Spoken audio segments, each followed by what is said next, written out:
कामानिमित्त केरळला निघालोय आता अर्जंटली.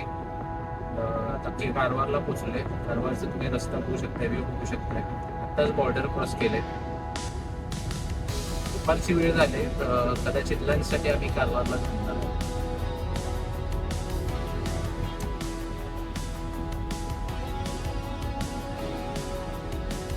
कारवारच्या बीचला काली नदीच्या हा तो ब्रिज पडलेला. मी मागच्या वर्षी नदी समुद्राला जाते. त्या साईडला त्यामध्ये आयलंड आहे. कारवार खूप सुंदर आहे.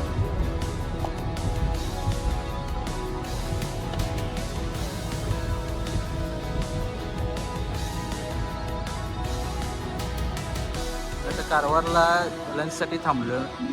श्वेता लंच म्हणून प्रसिद्ध खूप जुना फिश थाळीसाठी फेमस आहे. आणि आम्ही बऱ्यापैकी इथं थांबतोय.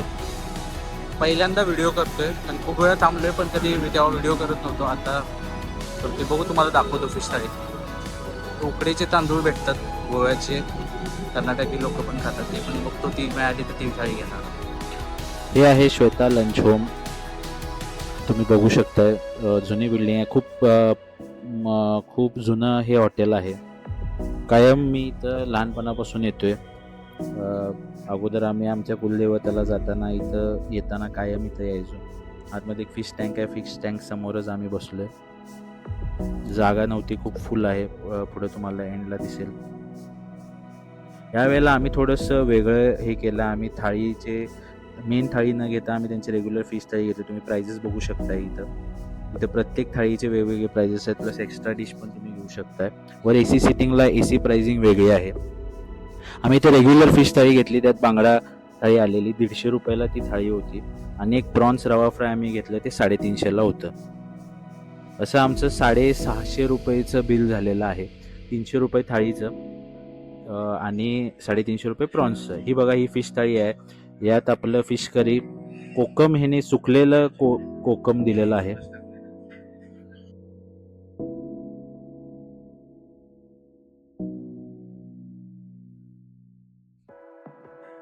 हे प्रॉन्स फ्राय आहेत, रवा फ्राय खूप छान होते, एकदम फ्रेश होते, खूप साईज मोठी होती. या थाळीमध्ये आपल्याला बटाट्याची आणि वांग्याची भाजी भेटली, ती पण उत्कृष्ट होती. तुम्ही थाळीवरनं ओळखू शकता किती स्वच्छ आम्ही ताट केलेलं आहे. प्लस गरम पाणी होतं प्यायला. गर्दी बघू शकताय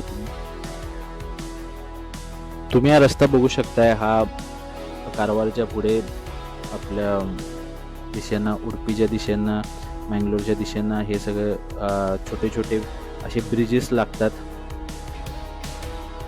हे पाण्याचे स्रोत खूप आहेत. तुम्ही मँगलोरपर्यंत हे बघू शकताय. जास्त मी शूट करू शकलो नाही, कारण थोडा चार्जिंगचा इश्यू झालेला आहे. असे टनल्स खूप लागलेले आहेत रस्त्यावर. टनल्स नाही, सॉरी, हे छोटे छोटे जे नदी आहेत ते समुद्राला जाऊन भेटतात, ते खूप आपल्याला या रस्त्यावर बघायला भेटतात. सिमिलर लोकेशन्स आपल्या गोव्यामध्ये पण आहेत. हे सिमिलर लोकेशन गालजीबागच्या एरियामध्ये पण आपल्याला बघता येते. ते पण ब्लॉग मी केलेला आहे, तोही नक्कीच लवकर येणार आहे. कामानिमित्त मी केरळला कायम जात असतो. माझं ऑफिस केरला बॉर्डरला. आपण मुर्डेश्वरला पोचलो. संध्याकाळच्या वेळेला मुर्डेश्वरला पोचलो मी जरा. मुर्डेश्वरला महादेवाचं मंदिर आहे. महादेवाची मोठी मूर्ती तिथं समुद्रकिनारी आहे. खूप अविस्मरणीय दृश्य आहे ते. नक्कीच तुम्ही आला असाल तर कमेंट बॉक्समध्ये तुमचा एक्सपिरियन्स इथं सांगा. मी लहानपणी इथं 2दा येऊन गेलेलो आहे. ते इथं शेजारीच एक हॉटेल आहे, त्याचं नाव मला माहीत नाही, पण तिथं मी राहिलेलो होतो. खूप चांगला एक्सपिरियन्स आहे. तेव्हा तर सिंगल रोड होता. मी व्हिडिओ शूट करू शकलो नाही, पण हे सकाळचा व्हिडिओ. आम्ही रात्री राहिलेलो होतो मुर्डेश्वरला. आम्ही सकाळी लवकर निघालो. पुढे फोटोज आहेत तिकडचे, जे आम्ही क्लिक केलेले होते. आतमध्ये मोबाईल अलाउड नव्हतं, सो बाहेरचे आम्ही व्हिडिओज घेतलेले आहेत. हे रात्रीचं तिथं लाईट शो होता. महादेवाच्या मूर्तीवर असं लाईट्सनं लेझर शो थोडासा असतोय. खूप छान एक अनुभव होता तो बघण्याचा. मासेही खूप चांगले भेटतात तिथं. सी साईड छोटे छोटे स्टॉल्स आहेत जिथं फ्रेश मासे भेटतात. नक्कीच आपल्या मित्रांबरोबर एकदा इथं या. दर्शनही होते आणि दर्शन झाल्यावर तुम्ही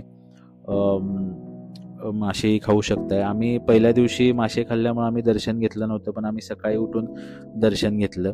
नंतर पुढच्या मार्गाला लागलं. एक माझं आहे की बाबा मासे खाल्ले की मी मंदिरात या चिकन खाल्ले की मी मंदिरात जात नाही बऱ्यापैकी. तर आम्ही जातोय. आता हे मँगलोरला पोचलोय आम्ही. एक 10च्या सुमारास मँगलोरला पोचलो आम्ही. मँगलोरला एक माझी मीटिंग होती आतमध्ये. एक क्लायंटला भेटायचं होतं. सो सिटीमध्ये आम्ही गेलो. सिटीचे तुम्ही बघू शकता किती छान प्लॅनिंग प्रमाणे इथं मँगलोर सिटी आहे. मीटिंगच्या दिशेनं आम्ही चाललेलो होतो. खूप म्हणजे मस्त असं सिटी आहे. मला खूप आवडते मँगलोर सिटी. क्लीन आहे आणि खूपशा गोष्टी आहेत. थोडे मी तुम्हाला तिकडचे गोष्टी दाखवलेत. बऱ्यापैकी जे मँगलोरमध्ये फेमस आहे ते तुम्ही बघू शकता. या गोष्टी आहेत. मी कट स्पीसीसमध्ये तुम्हाला दाखवलेत. मँगलोरला दुसरं एक मुख्य कारण म्हणजे मी तिथं जेवायला जातो आहे. जेवण हे मला मँगलोरचं खूप चांगलं आवडतं. तिकडं काने फिश छान भेटते.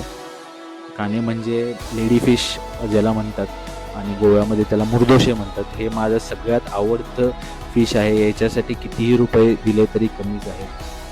त्यावेळेला सकाळी आम्ही पोचल्यावर आम्ही अनमोल कॅफेला, जे खूप प्रसिद्ध आहे आपल्या डोश्यासाठी, तिथं मी त्यांचा घी डोसा खाल्ला. त्यानंतर तिन्नारू म्हणून एक हॉटेल आहे, खूप प्रसिद्ध आहे. 1970 पासूनचं हॉटेल आहे. खूप मोठं सिटिंग आहे. तुम्ही बघू शकता सिटिंग केवढं मोठं आहे. तिथं आम्ही फिश थाळी खाल्ली. इकडे फिश थाळीची पद्धत अशी आहे की इथं केळ्याच्या पानावर फिश थाळी देतात. त्यात आपल्याला ह्यांचं मॅन्डेटरी जे केळ्याच्या पानावर आहे, भात, फिश फ्राय, त्यानंतर भाजी, सुकट आणि लोणचं, हे 60 रुपयाला आहे. इथे अनलिमिटेड तुम्ही खाऊ शकता. माशाची प्राईस तुम्हाला द्यायची आहे. माशा आता आम्ही सुरमई घेतला तो 250 का 300 रुपयाला होता आणि काने हा माझ्या मते 500 रुपयाचा तो कान्याचा फिश होता, जो आम्ही मसाला फ्रायमध्ये घेतलेला आहे. उत्कृष्ट दर्जाचं जेवण तुम्ही म्हणू शकताय. Top notch. तुम्ही कधीही आला तर नक्कीच इथं भेट द्या. हे आम्ही येताना केरलाचं शूट आम्ही थोडं झालं नाही, मला वेळ मिळाला नाही तिथं कामानिमित्त. पण येताना आम्ही इथं मरवंते बीचला आलेलो आहे. मरवंते बीच एक खूप चांगलं लोकेशन आहे. एकदम मस्त लोकेशन आहे. इथं तुम्ही येऊन तुम्ही एन्जॉय करू शकता थोडा वेळ. आणि या मरवंते बीचचं उद्देश म्हणजे इकडचं एक महत्त्वाचं हे म्हणजे इथं शेजारी समुद्र आणि या साईडला नदी आहे. याचा ड्रोन शॉट मला घेता आला नाही. ड्रोन माझ्याकडे नाहीच आहे म्हणा. पण ड्रोन शॉटमध्ये खूप छान दिसते. तुम्ही गुगलवर जाऊन बघू शकता. मरवंते बीच टाकून हायवे शेजारीच आहे. खूप चांगलं आहे. रिटर्नला आता आम्ही इथं नेव्हल बेस मी तुम्हाला दाखवतोय. दुपारच्या वेळेला आणि 3-4च्या वेळेला आम्ही इथं पोचलो होतो. तर नेव्हल बेसच्या रस्त्यानं ओल्ड रोड आहे नेव्हीचा. इथं नेव्ही कॉलनी आहे. ही नेव्हल कॉलनी आहे पूर्णपणे. हा पूर्णपणे मागं गणेश मंदिरापर्यंत हा रोड गेलेला आहे. म्हणजे यांची कॉलनी गेलेलं आहे. पूर्णपणे सगळं नेव्हल बेसने कॅप्चर केलेलं आहे आणि कारवार सिटीचं खूप म्हणजे कायापलटच केल्यासारखं झालेलं आहे. खूपशा गोष्टी त्यांनी चेंजेस केलेत आणि आतमध्ये माझ्यामध्ये तिकडच्या लोकांना त्यांना म्हणजे अनुभव चांगलं कॉलनी टाईप सेटअप केलेला आहे. हा जुना पोर्ट आहे. हा जुना एरिया आहे. घाट एरियाचा रस्ता आहे. आता तुम्ही नवीन टनेल जे येताना तुम्ही बघितलं असणार, त्या टनेलमुळे हा रस्ता आता बऱ्यापैकी त्यांच्या यूजसाठी झालेला आहे. इथं साईडला पोर्ट आहे जुना. ज्या पोर्टवर बऱ्यापैकी आता इंडियन ऑइलचं काय कारवार पोर्टचं मला पेट्रोलियमचं बऱ्यापैकी काम होते. या नेव्हलचं काम बऱ्यापैकी त्यांनी टेक ओव्हर केल्यामुळे ते आहे. हा जुन्या रोडचं एक हे बघू शकताय तुम्ही येताना. इथं समुद्र साईडलाच आहे. खूप छान समुद्र इथून बघता येतो कारवारचा. सुरुवातीला अगोदर 30 वर्षापूर्वी मी लहान होतो तेव्हा आम्ही यायचो तेव्हा बीच खूप घाण होता कारवारचा. पण जेव्हापासून नेव्हीनं टेक ओव्हर केले त्यांनी खूप चांगले उपक्रम इथं राबवलेत आणि स्वच्छता मेंटेन केलेली आहे. तिथं म्युझियम वगैरे चालू केले. तुम्ही बघू शकता पुढे व्हिडिओमध्ये मी दाखवलेत.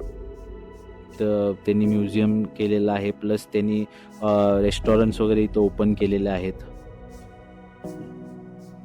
तुम्ही बघू शकता लोकेशन खूप फोटोजेनिक लोकेशन्स आहेत. तिथे थांबून तुम्ही प्रत्येक लोकेशनवर फोटो क्लिक करू शकताय. नक्कीच महाराष्ट्रातल्या लोकांनी प्रामुख्याने कोल्हापुरातल्या लोकांनी कारवारला यावं. आणि नक्कीच जेवण म्हणा नाही ते सगळं बऱ्यापैकी स्वस्त आहे. तुम्ही येऊन फ्रेश इथं जेवण करावं. तुम्ही बघू शकता पार्क कसा डेव्हलप केलेला आहे. समुद्रकिनारे असून पण यांनी डेव्हलपमेंट केलेले आहे.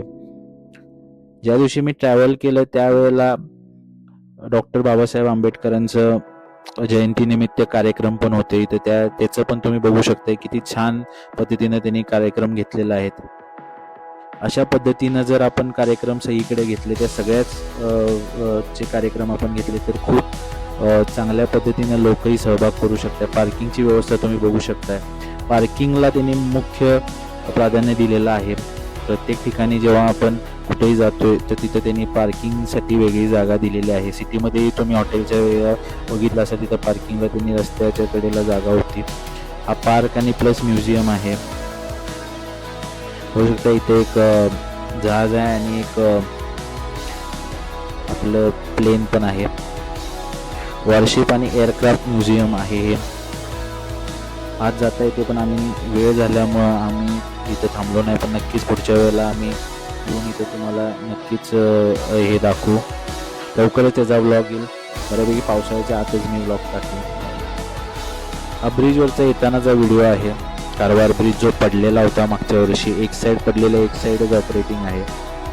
खूप छान असं म्हणजे खूप छान वाटते जेव्हा आपण कारवारला येतोय तेव्हा. पुढचा आता गोव्यात पोचलेल्याचा व्लॉग मी केला नाही कारण की थोडंसं बॅटरीचा इश्यू झालेला, रेन आउट झालेली, सो त्यामुळे मी पुढचा व्लॉग केला नाही. पण नक्कीच आपल्या चॅनलला तुम्ही लाईक करा, शेअर करा, फॉलो करा आणि कारवारचे आणि काही तुम्हाला व्हिडिओज पाहिजे असतील सज्जनगडचे, कारवारच्या अगोदरचं गाव आहे बॉर्डरवरचं, त्या गावचा जर व्हिडिओ या तुम्हाला तिकडचा बाजारपेठचा व्हिडिओ पाहिजे असेल, या कारवारचे आणि पण मंदिरातले व्हिडिओ येणारच आहेत. नक्कीच तुम्ही चॅनलला लाईक करा, शेअर करा, फॉलो करा.